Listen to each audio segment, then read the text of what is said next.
Monetary Policy Committee, MPC, of the Central Bank of Nigeria held its 294th meeting on the 25th and 26th of March 2024 to review recent economic and financial developments, as well as assess risks to the outlook. Decisions of the MPC. The committee's decisions are as follows. 1. Raise the MPR by 200 basis points to 24.75 from 22.75%. 2. Adjust the asymmetric corridor around the MPR at plus 100 to 300 basis points, to minus 300 basis points. 3. Retain the cash reserve ratio of deposit money banks at 45%. 4. Adjust the cash reserve ratio of merchant banks from 10% to 14%. And 5. Retain the liquidity ratio at 30%. Considerations.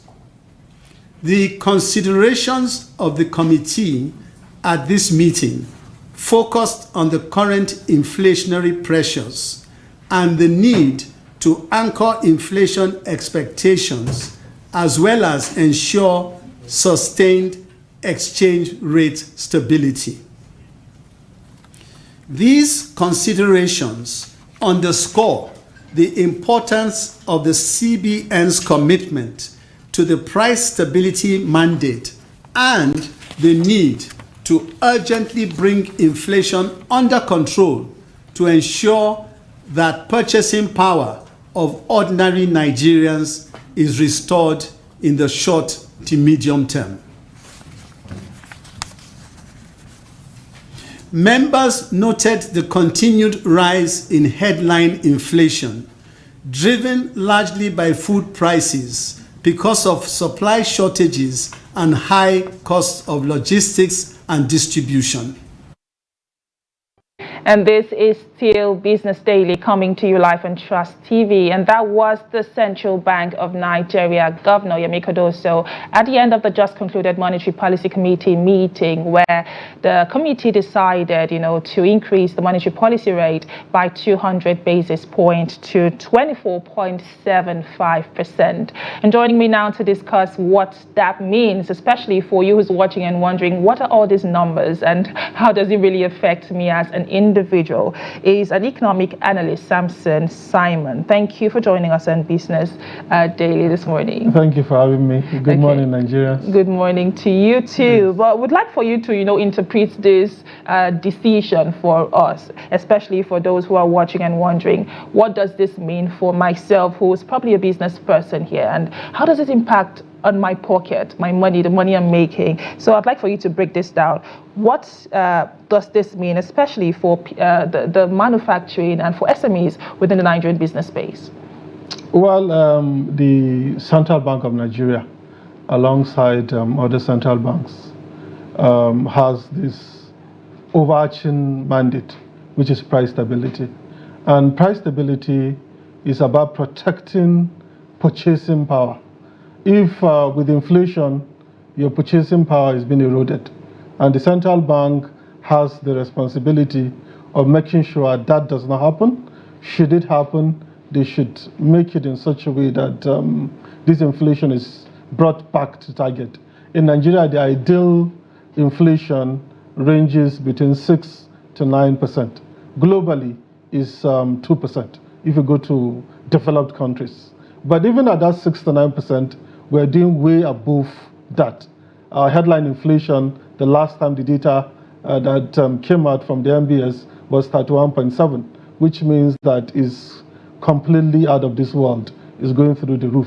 And the implication for hiking rates, the monetary policy rate to 24.75 from 22.75 meaning that we have increased it by 2 percentage points. The central bank is trying to rein in inflation. I know that another angle to it is that the cost of credit will go up, and businesses might not be able to access credit as much as before because it's going to cost more, it's going to be dear now. But if you have so much inflation also, that destroys businesses, that distorts the economy, that erodes purchasing powers not only for consumers but even for businesses. So you have the option of, you have two pains to choose, either the pain of higher inflation or the pain of higher cost of credit. And I think it will be counterintuitive to insist that cost of credit should be low while our purchasing power is being eroded. So any person, any rational person, any economist, any lay person would choose the fact that inflation should be brought to target, inflation should be single digit, increases in prices should be low, they should be stable, they should be predictable. One thing I did take out from that meeting was that the CBN governor did say that, insecurity, food insecurity was, the major cause of the rise that we have witnessed, in inflation. He said that that was due to the food insecurity that we are currently facing. But how would you assess, the government's efforts so far towards nipping food insecurity in the bud? Because if that is the major cause, then have you seen, from your own point of view now, the point of view of an economist, which you are you seeing the right measures being taken towards addressing that? Well, it's a bit dicey. The central bank has what we call orthodox policies, the regular policies. And in economics, any form of inflation is attributable to money supply because there is a direct relationship between money supply and price level. In fact, the father of monetary economics, Milton Friedman, said, inflation always and everywhere is a monetary phenomenon. So, but other factors exacerbate inflation, and that's why you talk about insecurity. And if you look at our core inflation, it's just 25.13%. But the food inflation is 37.92.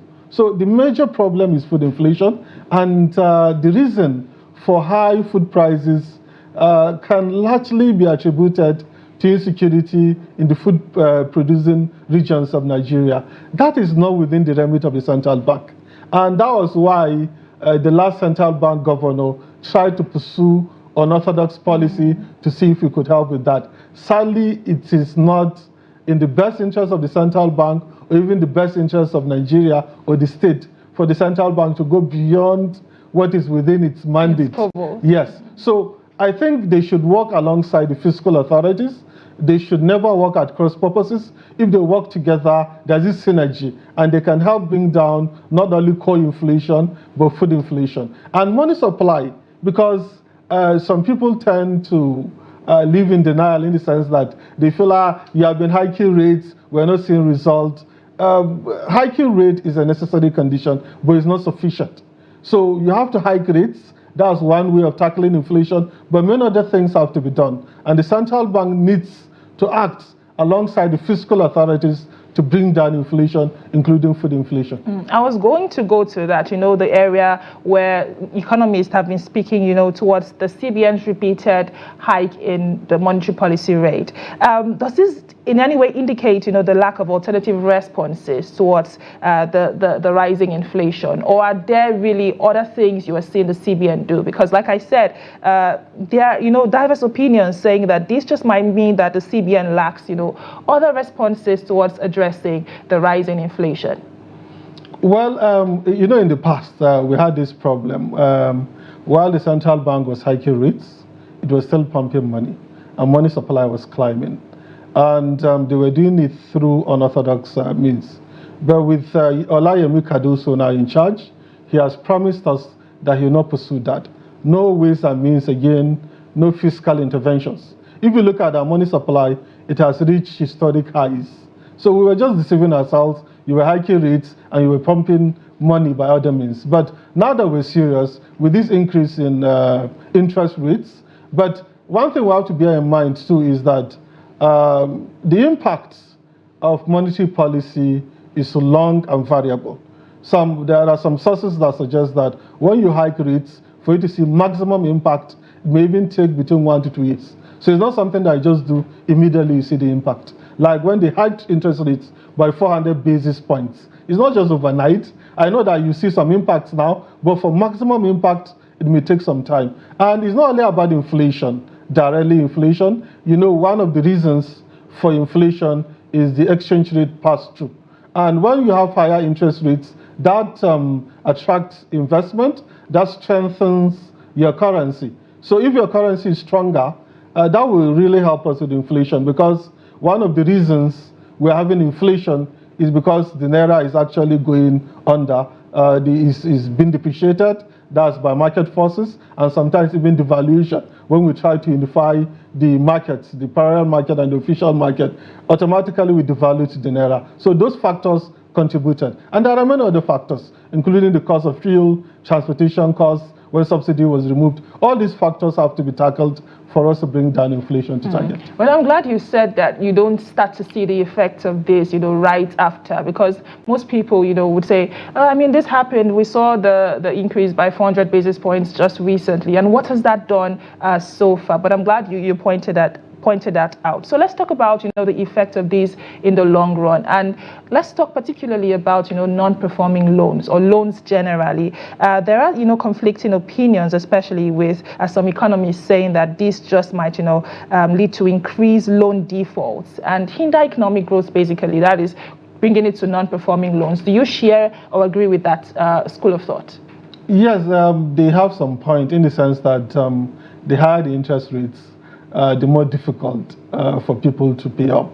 And it does not automatically translate to default. It's just that the chances will be higher. But it also, we're looking at there's this popular saying that you need a one-handed economist, because in economics, you always have on one hand and on the other hand. So if you increase interest rates, it also makes businesses to be more efficient. You don't just borrow for frivolities. You have to be sure that what you want to invest the money for is worth it. So it has the good sides. I know the possibility of people defaulting will be higher with higher interest rates, and non-performing loans, yes, that possibility is also there, but you have to weigh the risks. If you on even kill, which one will you prefer? And I think the central bank, in my honest opinion, is doing the right thing. Purchasing power, the purchasing power of everybody, whether you're a business person or you're a consumer, the central bank is trying to protect that. And I think the central bank should be applauded for it. We should not look at because the cost of credit is going high, and that can also cause a problem. Like I rightly mentioned, we have two pains, so we have to choose. Is it the pain of having higher inflation and then our purchasing power is being eroded? That's one pain. Nobody wants to be paying more and more for the same thing. That's one pain. The other pain is that the cost of credit goes up.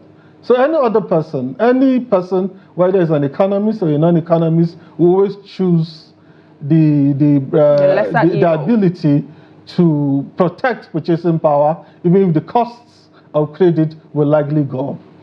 Okay, but doctor, I'm going to again put you on the hot spot, and I want to hear from you. What are your thoughts, regarding, maybe the CBN having a more balanced approach now, towards addressing inflation, and on the other hand, protecting micro, small, and medium enterprises? Because one thing you've said over and over is the fact that access to credit, or credits basically, would be, higher. And this obviously would affect, the smaller businesses, that is the micro and medium enterprises, which are the bedrock of the Nigerian economy, talking about over 35 million MSMEs. So let's hear from you. Is there a more balanced approach that the CBN could have used? I know you said we should applaud the CBN, that this is the actions in the right direction. But let's hear from you. Is there any other balanced approach that could have been taken? The thing is, let me just cite a real life situation. I knew somebody in Lagos. The person was in a shop, was a retailer. And the person was actually working there, and she left it to start her own business as a nano business. And the business folded. Why did the business fold? Because of inflation. She was selling food. and then prices were climbing every day. So even by tackling inflation, you're helping MSMEs. So it's not only about the cost of credit alone. You look at things from all angles, and in all honesty, there are other alternatives. If the central bank doesn't want to increase money supply, the fiscal authority is there to ensure that MSMEs are supported. I know it may not be a blanket approach like in terms of cost of credit, but you can be targeted about those small businesses that are struggling. And that will go a long way in helping them. Okay, but just to get a clearer understanding, from my research, I did observe that, global inflation has dropped over time, but it seems as though, Nigeria is an outlier. And I am wondering, what is going on, especially with the Nigerian situation, because even across Africa, we have seen inflation drop in most of these other nations. But I'd like for you to mention two specific reasons why we are seeing this play out differently within the Nigerian space. Oh, anyway, there are a lot of factors. I think I know like three. Though you asked for two, I can take leverage to add the third one. Subsidy removal contributed. Is one of the main reasons we're having this inflation. And then the unification of the exchange rate too. When we didn't have enough supply of forex, we wanted to unify the two markets, and that exacerbated inflation. But all these things, the two of them build on the fact that we have abused ways and means. We kept printing money out of thin air and pumping into the economy. And then the fiscal interventions too. Those things compounded our problem, and those are the things that make the Nigerian economy a little bit unique, or an outlier, like you mentioned. Okay, let's talk to the cash reserve ratio, where we did see, the adjustment of the asymmetric corridor from yesterday from 100 and plus 100 and minus 300 basis point around the MPR. What effects would that have? And let's just speak to that. How will that affect the banking sector, basically, in the area of recapitalization? Lots of conversations going on around that, but let's hear from you. Well, that asymmetric corridor, the interpretation, it was plus 100 and minus 300 basis points. Then during the February meeting, they adjusted the minus 300 to change it to minus 700. And now they have reverted to minus 300. And it's about the standing facilities, standing lending facility and the standing deposit facility. The deposit money banks can keep money with the central bank, and they can also borrow from the central bank. When the deposit money banks are borrowing from central banks, it adds 100 basis points to the MPC, to the MPR, the monetary policy rate. And at the moment, they have 24.75. That's plus 100 basis points. That'll be 25.75.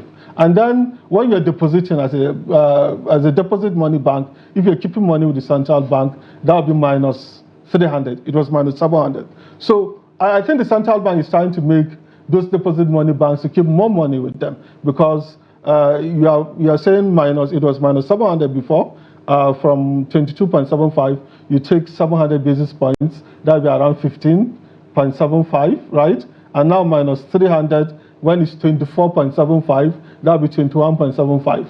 So it's more interest for you. So it's trying to mop up liquidity so that they don't have a lot of money out there. You keep lots and lots of money with the central bank. So it's all in an effort to tackle inflation. And then about the capitalization for commercial banks.